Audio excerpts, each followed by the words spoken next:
जय Hind aspirants, this is Ahir and welcome you back to SSB crack exams.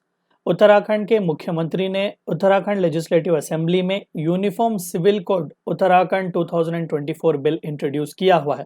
Couple of days back हमने देखा कि ये यूनिफॉर्म सिविल कोड का जो रिपोर्ट है वो सबमिट की जा चुकी हुई थी मुख्यमंत्री जी को। एक इम्पॉर्टेंट सा पैनल, स्पेशल पैनल यहाँ पर बिठाया गया था ताकि रिकमेंडेशंस दे सके। तो आज के इस लेक्चर में हम जानने की कोशिश करेंगे कि क्या कुछ की टेक अवेज हम ले सकते हैं उस बिल से, क्योंकि कई सारी चीज़ों पर वहाँ पर बातचीत की हुई है, जैसे कि लिव इन रिलेशनशिप्स हो गए, ट्राइबल कम्युनिटी, क्या ये अप्लाई होगा यूनिफॉर्म सिविल कोड उनके ऊपर या फिर नहीं, पॉलीगमी वगैरह को बैन किया गया है या नहीं, इन सभी के बारे में आज के इस लेक्चर में जानने की कोशिश करेंगे। तो आइए वीडियो को शुरू करते हैं।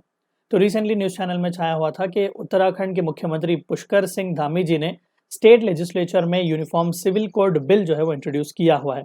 अब हमने ऑलरेडी ये भी देखा कि स्पेशल सेशंस खासकर इसी यूसीसी बिल के लिए उत्तराखंड में बुलाए गए हैं। अब देखिए, यूनिफॉर्म सिविल कोड के बारे में तो कई बार हमने डिस्कशन किया, मैं आपको फिर से बताता हूँ। इंडिया एक ऐसी जगह है जहाँ पर डाइवर्सिटी बहुत ही ज़्यादा है, अलग अलग रिलीजियंस के, अलग अलग कम्युनिटी के लोग यहाँ पर रहते हैं, जिनके अलग अलग कस्टमरी ट्रेडिशंस हैं, प्रैक्टिसेस हैं और उनके रिस्पेक्टिव पर्सनल लॉज भी हैं। अब यूनिफॉर्म सिविल कोड करने की क्या कोशिश करता है, वो सभी के लिए respective of your cast, creed, religion etcetera, वो सभी के लिए एक यूनिफॉर्म सेट ऑफ लॉज बनाने की कोशिश करता है जो कि सभी कम्युनिटीज़ को अप्लीकेबल हो जाएंगे, खासकर पर्सनल लॉज को लेकर, चाहे वो मैरिज से रिलेटेड हो, इनहेरिटेंस से रिलेटेड हो, डाइवर्स हो, सेटलमेंट वगैरह जो कुछ भी चीज़ें हों, यानी कि पूरे देश भर में यानी कि यहाँ पर मैं उत्तराखंड के एग्जाम्पल यहाँ पर दे रहा हूँ, जहाँ कहीं पर भी अप्लीकेबल हो तो पूरी जगह पर, पूरी टेरिटरी में एक यूनिफॉर्म सिविल कोड ही यहाँ पर होगा respective of your personal laws. तो यहाँ पर Uttarakhand uniform civil code bill 2024 की अगर मैं बात करूँ तो सबसे इम्पोर्टेंट सा क्रिटिसिज्म ट्राइबल कम्युनिटी को लेकर ही आया हुआ था, क्योंकि उनके कस्टमरी प्रैक्टिसेस, उनके ट्रेडिशंस, उनके रूल्स एंड रेगुलेशंस जो जीने के हैं वो बहुत ही अलग हैं, यूनिक है। तो उस चीज़ को यहाँ पर मद्देनजर रख के ही ये इस बिल को इंट्रोड्यूस किया गया है। और क्लियरली इस बिल में कहा गया है कि बिल का कोई भी प्रोविजन जो है वो ट्राइबल कम्युनिटीज़ को अप्लाई नहीं होगा, यानी कि ट्राइबल कम्युनिटीज़, शेड्यूल्ड ट्राइब्स को जो है, जो कोई भी रिकॉग्नाइज्ड ट्राइबल कम्युनिटीज़ हैं, उन्हें इस बिल के एम्बिट से बाहर रखा गया है। अब जाहिर सी बात है कि उनके कई सारे यूनिक कस्टमरी प्रैक्टिसेस होते हैं, हर ट्राइबल कम्युनिटी के अपने अपने अलग अलग सेट ऑफ कोड्स होते हैं, तो उन्हें एक बिल पर लाना या फिर उन्हें एक प्लेटफॉर्म पर लाना ये बहुत ही मुश्किल सी चीज़ है। और ट्राइबल कम्युनिटीज़ के उन कस्टमरी ट्रेडिशंस को रिस्पेक्ट करके भी ये डिसीजन लिया जा चुका हुआ है। अब सबसे इम्पोर्टेंट सी चीज़ जो न्यूज़ चैनल्स में भी हाईलाइट की जा रही है वो लिव इन रिलेशनशिप्स को लेकर है। आजकल ये बहुत ही कॉमन सा ट्रेंड हमें पूरे देश भर में देखने को मिलता है, खासकर मेट्रोपॉलिटन सिटीज़ में। तो बिल ने इस इशू से भी या फिर इस इशू को भी एड्रेस करने की कोशिश की है और यहाँ पर मैंडेटरी रखा हुआ है। जी हाँ, ऑब्लिगेटरी है कि जो कोई भी पार्टनर्स लिव इन रिलेशनशिप में with in the state Uttarakhand में रहना चाहते हैं, भले ही वो उत्तराखंड के रेसिडेंट हो या नहीं। यानी कि मान लो कि हिमाचल प्रदेश के कोई लिव इन रिलेशनशिप्स वाले उत्तराखंड में अगर जी रहे हैं, उन पर भी ये लागू होगा कि वो रजिस्ट्रार के पास जल्द से जल्द जाएं और एक स्टेटमेंट वहां पर सबमिट करें कि भाई हम जो है वो लिव इन रिलेशनशिप में हैं और किसके जुरिस्डिक्शन में जो है वो इस तरीके के लिव इन रिलेशनशिप में जी रहे हैं। और इमीडिएटली करेगा क्या, रजिस्ट्रार जो है वो एक समरी इंक्वायरी वगैरह करेगा, ये इंश्योर करने के लिए कि प्रोहिबिट जो रिलेशनशिप है, यानी कि जिस कैटेगरी के अंडर यहाँ पर प्रोहिबिशन रखा गया है लिव इन रिलेशनशिप का, क्या वो उस एम्बिट में आ रहे हैं।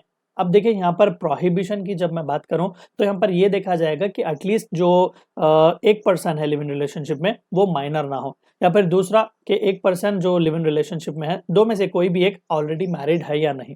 तो यहाँ पर माइनर को भी लिव इन रिलेशनशिप में रहने से बचाया जा रहा है। और दूसरा पॉलीगमी या बाइगमी जिसे हम कहते हैं, एक से ज़्यादा लोगों के साथ शादी करना या फिर रहना, उसे भी यहाँ पर रोका जा रहा है। तो रजिस्ट्रार के पास जाकर रजिस्टर करना बहुत ही ज़रूरी है।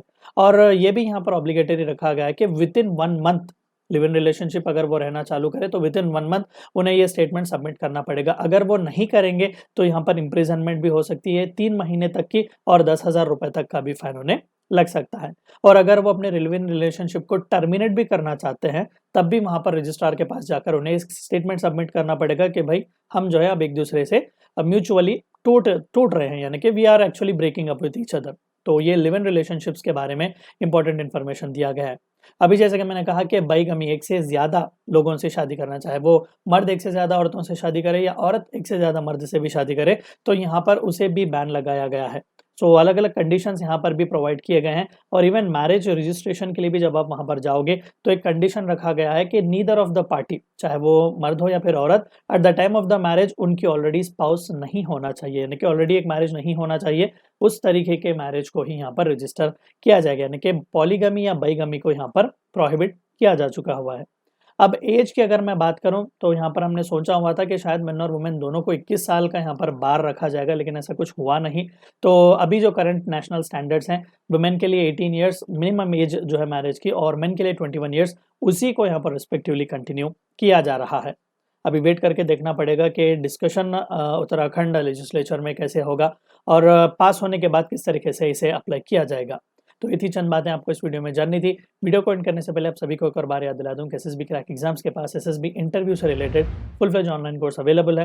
हर महीने इसके नए बैचेस स्टार्ट होते हैं, अपने फ्रेंड्स के साथ भी इन्फॉर्मेशन शेयर कीजिएगा।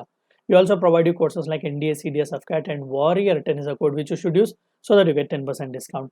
Meet you next time. Until then, stay healthy, stay safe. Thank you for watching my lecture. जय हिंद। अगर आप एक डिफेंस एस्पिरेंट हैं और SSB interview, NDA, CDS, AFCAT जैसे एग्जाम्स के लिए प्रिपेयर कर रहे हैं तो आप एसएसबी क्रैक एग्जाम्स के कोर्स को चेक करना ना भूलें। आप हमारी लर्निंग एप्लीकेशन को गूगल प्ले स्टोर से भी डाउनलोड कर सकते हैं।